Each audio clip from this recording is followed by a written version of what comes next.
Okay, new video. The frame is upside down on my lift table here right now, and it's kind of ready to be flipped back over again. I've added the extra cross pieces in, and that one there, and this one right here. Nice new angle iron in there. This one here will be coming out. I will have to put a new one in that's at a different place. I've cut all the welds on this hitch so I can get rid of it. Once it's flipped over, I can get rid of the rest of the welds. Now, sitting here next to the frame is something I've been tripping over here in the shop. Is my axle that I bought about, I don't know, almost, I'd say 3 years ago or more. It's a 3,500 pound drop axle. And as you can see, it has what's called an Easy Lube hub on it, okay? 5-bolt. So it's a 3,500 pound axle. And I thought I would just take the one hub off here and compare it to the axles, and I'm talking about the stub end here, on this, what's determined by the tag that I actually cleaned off and uncovered there under the paint. It says 1,800 pounds on it. Capacity 1,800 pounds. That's a 3,500 pound axle. The brakes that came off of this axle, there they are right there, are 10-inch brakes, normally only found on a 3,500 pound axle. So I'm really scratching my head here about the 1,800 pounds. When you think about 11 foot, maybe it was only a 10-foot body on the tent trailer. It's going to have the fridge, the stove, the sink, everything in it. And then of course the two large tents out the side. You know what? It's not going to be a light trailer. Maybe it's not going to weigh 2,000 pounds, but I bet you it weighed over 1,000 pounds.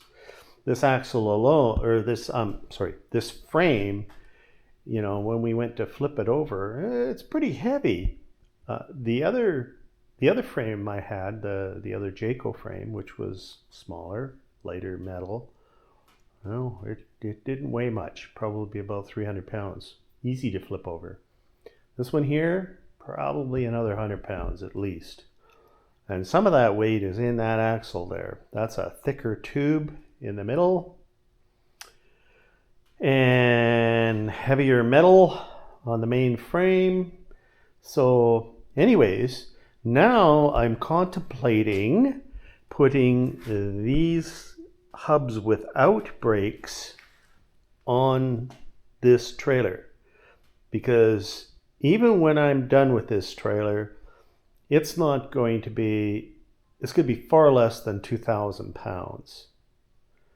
I would say when I'm, got a deck on it and the metal that I'm going to add to it and whatnot, maybe I'll be up to a 600 pound empty trailer.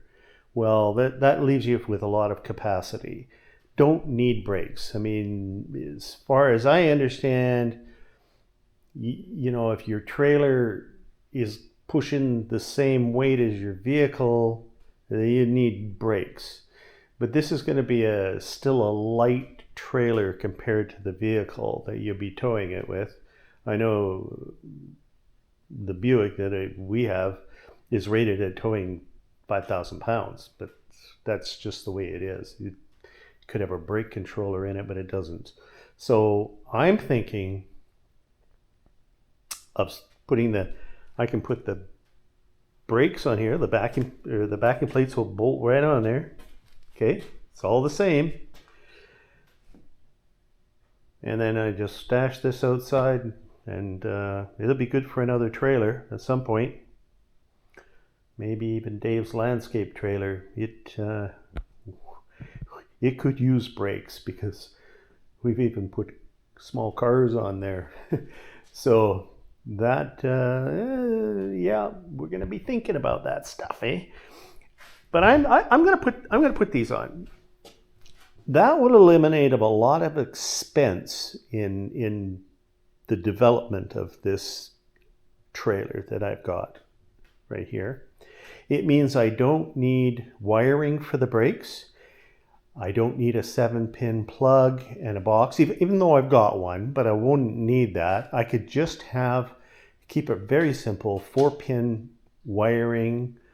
I won't need what's called a breakaway system on it, which would have a backup battery and of course the breakaway control.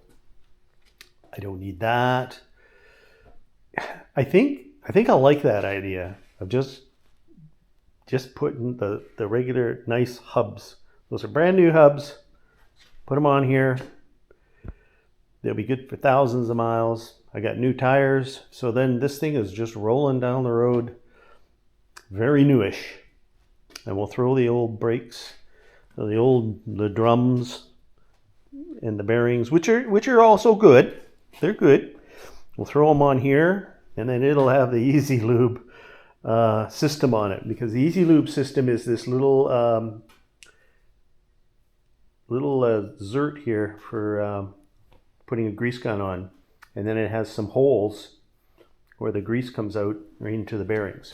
So, and as you can see, there's the nice red grease that was on here. So that'd be happy. Anyways, yeah, I'm considering that. Also, one other thing is that I don't know if it really shows up here, but I definitely made myself a darker red, a nice dark red. And I can show you the difference here. You can see how much darker it is than the red that I painted the Panoka trailer. What I did was I took half a can of brown and mixed it to a full can of the Regal red. And that's how I got this nice dark red. I like it. It's going to be nice and classy. Anyways, painting on the underside of the trailer is done.